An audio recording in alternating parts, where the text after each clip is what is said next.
Good morning. Today we're making restaurant quality pizza at home. After high school I spent several years in the restaurant business managing Italian restaurants, and I've literally made thousands of pizzas. So I want to show you some of the techniques that you can use at home to make that great restaurant quality pizza any night of the week. So to make your restaurant quality pizza, you're going to need a few tools. One, you're going to need a pizza stone. This is going to heat up with your oven to about 500 degrees, depending on how hot your oven can get. And this is going to really cook the pizza from the bottom up and give you that really nice crunchy crust that you get when you order from a pizza restaurant.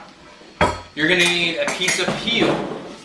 This is going to allow you to easily put the pizza in the oven and take the pizza out. And I'm going to show you more about that when we talk about the technique. You're going to need what I call a spoodle. It's really just a ladle that's bent flat. You can get one of these. You can get an actual ladle that's low cost at Walmart, $2 or $5, and actually just bend it flat yourself. And this is going to make for painting the pizza very easy. Obviously, you're going to want to have a pizza cutter. This is for obviously cutting the pizza. No surprise there. And if you have a good set of oven mitts, you're going to want these so that you don't burn yourself. So let's talk about the pizza dough. This here is actually dough that I bought from a local pizza restaurant. There's nothing wrong with going in and buying, some of your ingredients. Here in Houston, sometimes during the year, it's very difficult to make pizza dough because with the humidity, it doesn't rise well. It's also hard on occasion to get the gluten content in dough right, which allows you to really stretch the dough out so that it's not tearing easily. You're also going to need semolina, extremely important. A lot of people will use cornmeal.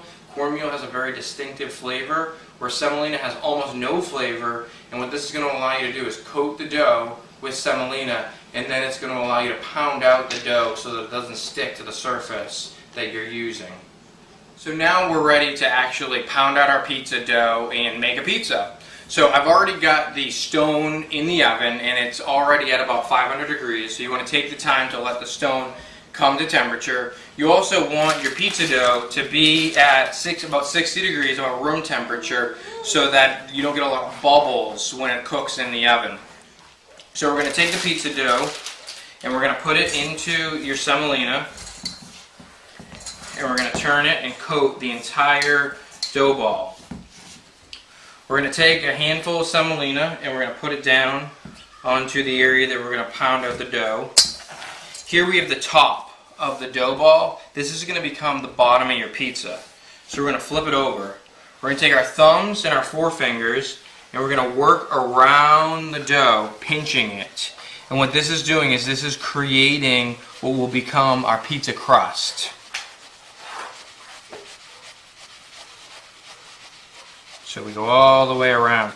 You want to let the dough come to 60 degrees because if you don't, the cold dough will cause a lot of bubbles in your oven. So we're going to press out any air, just kind of press it straight down. And now we're going to actually start pounding out the pizza. So depending if you're left-handed or right-handed, you're going to do this differently. I'm right-handed, but I actually pound left-handed. So just do whatever feels comfortable to you.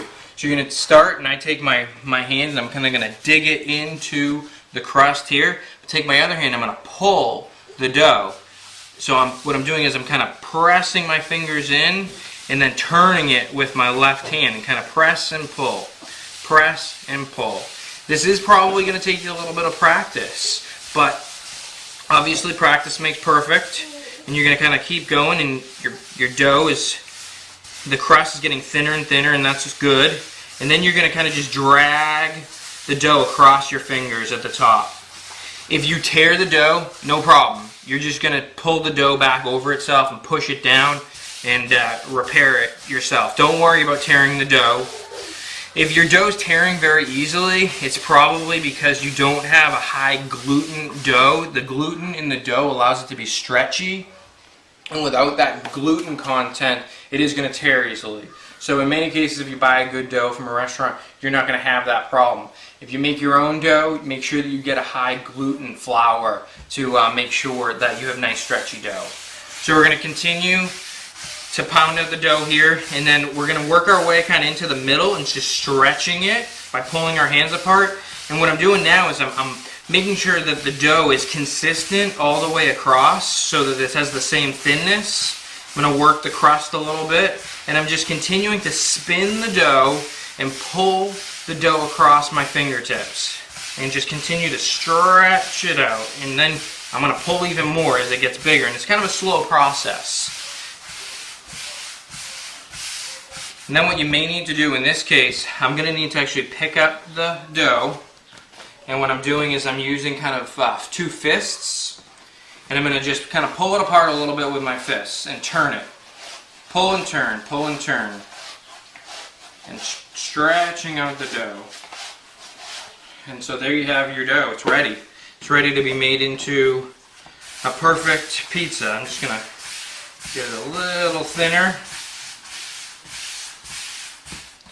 So I've got my pizza stone in the oven.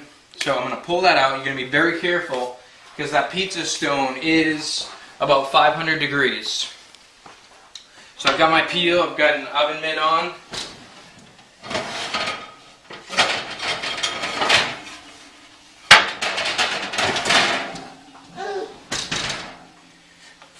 So we take our pizza stone, we put it on top of our peel, and here is where we take our dough and we put it right on top. So what's going to happen is your dough is going to actually start cooking as soon as you place it on here. You're going to kind of stretch it out, being careful not to burn yourself, so that it's the same shape as the stone, a nice circle. And now the dough's already cooking.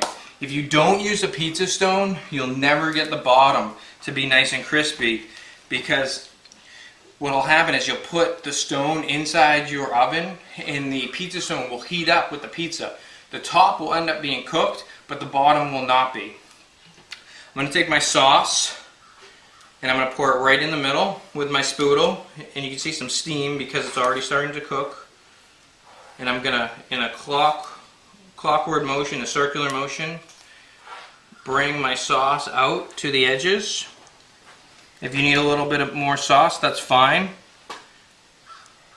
And you don't need to go all the way to the edge. You actually don't want to go all the way to the edge. As things heat up in the oven, your sauce is going to get a little looser and everything's going to go outward.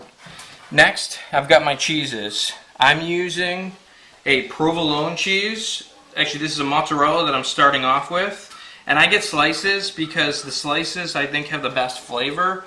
A lot of times when you buy shredded mozzarella, there's almost no flavor to it.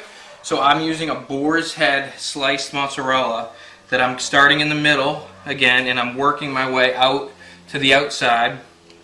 This is going to allow, as the pizza cooks, everything to move outward. And if you look, you can see that the cheese is already even melting because it's on the hot pizza stone. Next, I've got a boar's head provolone that I'm working with, that I'm placing on. I'm actually going to end up using 4 different cheeses. And then I've got just a Kraft sharp cheddar. And we're going to take this and we're going to make sure we get all the way to the edge. And then in the middle. Going to kind of clean it up a little bit around the outside. I'm going to take a little bit of pecorino romano, just sprinkle over the top. And then we're going to sprinkle with a little bit of oregano. So we're going to take this, we're going to put it back in the oven, and we're going to slide it off the pizza peel. We're going to kind of just let it slide off right into our 500 degree oven. We're going to close it, and we're going to put on a timer for 8 minutes. In about 8 minutes, we're going to be enjoying restaurant quality pizza at home. So here we're taking out, 8 minutes later, we're taking out our beautiful restaurant quality pizza made right here at home. You can take a fork and you can just pop the bubbles, and you can actually kind of, as it goes along, watch and just make sure that if you do, you can kind of pull some of the cheese in a little bit if you need to. And there you have it. A beautiful pizza that's nice and crispy, not only around the edge, but on the underside of the pizza. As you can see how nice and perfectly cooked the bottom of the pizza is. And that's because we had the pizza stone inside the oven before we actually placed the pizza in the oven. So lastly, we need to cut our pizza. We're going to cut it into 8 slices. So you're going to wait about 5 minutes after the pizza comes out of the oven. You want the cheese to congeal a little bit, or when you cut it, all the cheese is going to run off the pie. So we're going to go ahead and we're going to slice through 1, 2, we have 4 slices, and then we're going to cut those slices in half. Then we've got our beautiful pizza slice with a gorgeous crispy bottom. Enjoy it. So make sure to read my entire blog on this post. If I've missed anything, I'll make sure to write it in the instructions. I'll also have the full recipes for my sauce, for what kind of cheeses I use, more information about dough. If you've got any questions, feel free to leave a comment below, or you can send me a note on Twitter or Facebook. Thank you.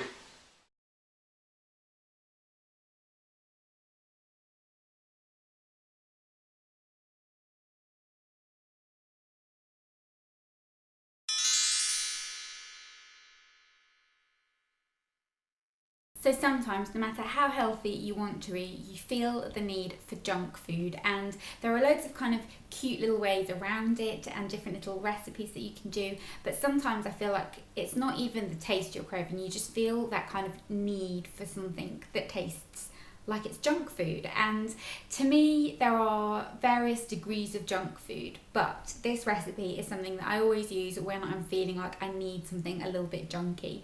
And it's very, very easy to make, very, very quick, and not too bad on the calorie front. It's probably around 350 calories, give or take.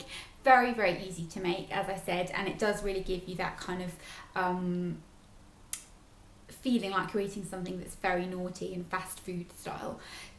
A couple of things that you can kind of change around here, it really depends. I always like to put mayonnaise in mine, which sounds a little bit strange, but I wrap it up with lettuce and that, as you'll see. I put a little bit of light mayo on it because I'm obsessed with mayonnaise. Mayonnaise is like my favourite thing ever.